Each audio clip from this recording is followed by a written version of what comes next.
Shannon, what does this tell you? It's about having control, Skip.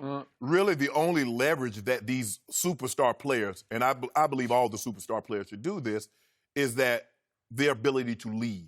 Because a lot of times, Skip, if I sign a long-term deal, you tell me, okay, you're recruiting me. And you tell me, well, I'm going to do everything I can to make sure we're competitive. If we have to go to the luxury cap, in the luxury cap, I'm willing to spend. I'm willing to put great players around you. Well, I signed a long-term deal. You locked me in for 4 years. And then all of a sudden in year 2, you're like, nah, we good. We're not going to spend anymore. But the threat, because it's not very often that you get these guys. And when you get a superstar, you're willing to do almost anything to keep him. You see, the threat of him leaving means more to you than you not going in the luxury tax. Skip, when I was growing up, my grandmother really couldn't force me to do anything. But the threat of her tearing my ass up made me do everything. You were scared of your grandmother? Yeah, because I thought you were more scared of your grandfather. Both, but after my grandfather passed, you know, she started wearing both hats. My grandma had no problem putting them hands in your mouth. You know what I'm saying? You act a fool, you show out, you get woe out. So, Skip, the thing for Kawhi, he's looking at it like, okay, I know you're telling me all this. You're telling me, you know, you're going to do this, and we're going to keep Paul, and we're going to add pieces around. I'm going to make sure you do that. You know where he got that from. Where did he get that from, Skip? Oh, stole a page out of you noticed that, too? The deposed king. Goat James. Yeah. Because when he went back to Cleveland, Dan Gilbert told him all the things that he was going to do to make sure they stay competitive. And then all of a sudden, he didn't want to do it. So LeBron had to bounce. But LeBron kept doing these one-year deals. 1 year, okay. Because long as I keep my foot on your neck, you're going to keep doing what you're supposed to do. And that's what Kawhi is doing. That's what a lot of these great players are doing because that's the only leverage they have. That's their power, Skip. Their ability to walk at the end of 1 or 2 years. That's the power. They're using it. So, Jen, this is highly amusing to me because for weeks on end, I sat across from this man, my partner on this show, and first, all through the playoffs, he kept telling me what an injury risk number 2 was. He was always hurt. And, boy, they should be concerned about number 2 because he's got this and that and the other. I couldn't keep up with all the thises and the that's because you never know about this guy. Yeah, he was hurt. So one of the all-time injury risks in the history of the NBA now rules the NBA. I've never seen quite like it. And I had to sit and listen to you last week because you were convinced to a 94.7% level that he was going to join forces with your now deposed king, James. Yeah. And so you were all about the claw. The claw is coming to L.A. 96.2. Yeah, 96.2. The claw is coming to L.A., and he was coming to L.A. Yeah. He's just going to the other side. Exactly. Yeah. So this is all highly amusing to me because I never, ever thought I would see the day that number 2 and Paul George rule the NBA landscape. They are going to dictate the outcome of the NBA maybe for the foreseeable future, for the next, 5, 7 years. Not true. Because guess who else is a free agent in 2021? See, by then he'll be in his 20th year. I don't know. You're 19. These guys will be still in their prime. They might be nearing the end of their Still prime. Still can't see him. Still can't see old GOAT. No, you don't think so? Nope. It sure looks to me like the 2 guys who just shunned LeBron James in back-to-back years, who said, nope, we want no part of him. These 2 guys connived and conspired to unite against the king in his own building. I've never seen anything like this before. They said, let's go there and let's play for the Clippers. Let's share the building, the king's palace, except we're going to depose him because we're basically going to assassinate him in his own building. So that's what this signing this 2-year deal really means? Yeah, because they are now perfectly positioned, if you really think about it, to try to beat the king at his own game in his own building, which they have vaulted to the Vegas favorites, right? Okay, so you got to give them that shot. Yes. You got to give them that. Okay. They did that. Yes. They pulled that much off. Now they got to back it up. That's a whole other issue. Right. But they are positioned now with only 2-year deals because both are going to wind up, at the same time. They could have their ultimate goal and dream realized in 2 years because, remember, Both of these guys grew up in Southern California as Laker fans. Both of them. They weren't Clipper fans. Who was a Clipper fan? Oh, so that's what, so that's what you're thinking. Am I thinking? They're thinking. Seriously. They're in perfect position to not only beat the king, but then to replace the king because he might be on his way out. So then so in other words, you beat the man, then dethrone him and move into his kingdom. And you move into his house. His house. You keep telling me Staples is his house, at least his new house, right? Yep. You say it's the Lakers' house? Yep. Okay, if it's the Lakers' house, maybe he's going to have to move out of the Lakers' house in 2 years and they will replace him. Isn't it right on schedule? Isn't it? It was beautiful what this guy pulled off. You know what it reminds me of? Do you know the movie The Usual Suspect? I do. Kaiser Sose. This guy, number 2, has actually been all along Kaiser Sose, character played by Kevin Spacey.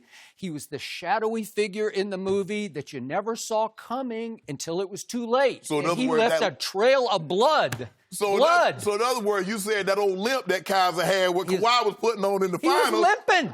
He was limping all the way home, and it was fake. He was actually fake limping, right? Yeah. Because what happens at the end of the movie? Kevin Spacey walks out of the office, and he's limping, and then all of a sudden he's walking faster and faster, and all of a sudden he's walking full speed. Choo, choo, choo. Here he comes, right back to L.A. Yes. So Kaiser Sose LeBron didn't see him coming. Right. Because LeBron thought he was going to join foot. Nope, Kaiser Sose doesn't work like that. Well, look, they did a great job, and you and I have discussed this on Monday, how with all these great insiders that we have, from the Woj and from Chris Broussard and all these guys that inside. He beat them all at their own game. He did. He did. To keep the lid on this. So basically, it was him and his Uncle Dennis, the Clippers, and the OKC. And how it didn't leak in OKC, we understand why it wouldn't leak in the Clippers, because two teams that he had them put them to the side because they leaked information that he told them that he wanted to keep quiet. Yeah. So the Clippers weren't going to blow this. If it had got out, it would have gotten out on the OKC side. But this is what was so puzzling to me. Everybody now, Paul George is that guy. The very guy that you call Paul George, the very guy that I called George Paul. You call George Paul, yes. Why do I call him that? Why have I called him that? You called him. Because right on schedule, when you least expect it, when you think, he's ready to become that guy. Right. Nope, he turns back into George Paul. And the guy that you said was a poor man's LeBron James, and he had a great season. I won't deny that. And I defended him because I always thought he was a very good player. Now, he had a great season last year. But now Paul George is like, oh, boy, they got Paul George. You see what they did? I agree. Paul George running thing. Paul George ain't run nothing. Okay. All he did, tag along. That's what he did. All right. So now I got another fictional analogy for you because you often bring this Shakespeare play up on this show. Okay. It is called Julius Caesar. Yes. Okay? And it really applies to what we're seeing right now. Do you know Julius? I think you do. A little bit. You're the guy who brings it up. I never try to grandstand over here, even though I went to Vanderbilt, and I majored in English, and I did Shakespeare, and I know all the plays. And if Shakespeare ever comes up as a category in Jeopardy, it's lights out.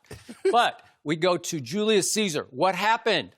What's the big line in the play is et tu, Brute, meaning, and you did this to me? You did this? You stabbed him. He assassinated Caesar. One of his loyalists assassinated Caesar. It was Brutus. And there's another line earlier in the play in which they look over at Cassius, another friend of Brutus's and supposedly a loyalist of Julius Caesar. Yeah. And they say, Yon Cassius has a lean and hungry look. Such dangerous man coming. Okay, so there were two of them. There was Brutus and there was Cassius. And they conspired to assassinate and overthrow Julius Caesar. But they overplayed their hand because they underestimated how many other loyalists of Caesar's were going to turn on them. And what happens at the end of the play? They both commit suicide. Brutus and Cassius say, we're in trouble. Yes. We overplayed our hand, right? So you know what's going to happen. So boom.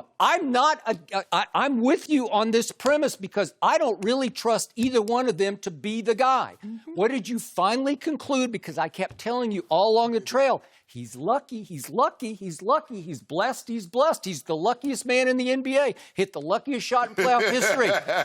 Kevin Durant ruptures. Klay Thompson wrecks his knee. Okay, what? Okay, suddenly you're thrust into a position of you're now the favorite. Nobody saw this guy coming last year, right? No. Okay, so now you're the favorite, and your new partner in crime is George Paul.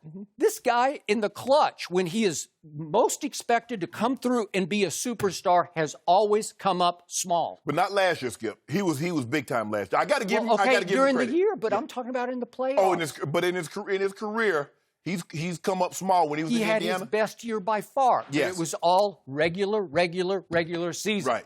They lost in 5 games to round. Portland, right? Yes. Now, was it all his fault? No. Was he pretty good? He was pretty good. Did he take over the series? No, Damian Lillard. Well, we ain't going to talk about Utah, what he did. You remember he's got those couple of points in the first quarter? It was horrendous. Yeah. What he did. That was the closeout game. Yes. At Utah, he scored 2 points in the first quarter, or a field goal. He didn't score another field goal the rest of the game. Yeah. And Russ had, in the third quarter, Russ had with 21 in the third. Russ in with like 45, I think. Mano a mano. Yeah, with him and Donovan Mitchell. Okay. So that was that guy. So what if you put them together? That's why from the start, am I overwhelmed by the Clippers? I like them because I love Doc and I love Lou Williams coming off the bench. He's the guts of the team. Yeah. Thank you for watching. You can subscribe here to get the latest from the show, and be sure to check out more of the best clips from Undisputed, or go watch a few other segments from our other shows on FS1.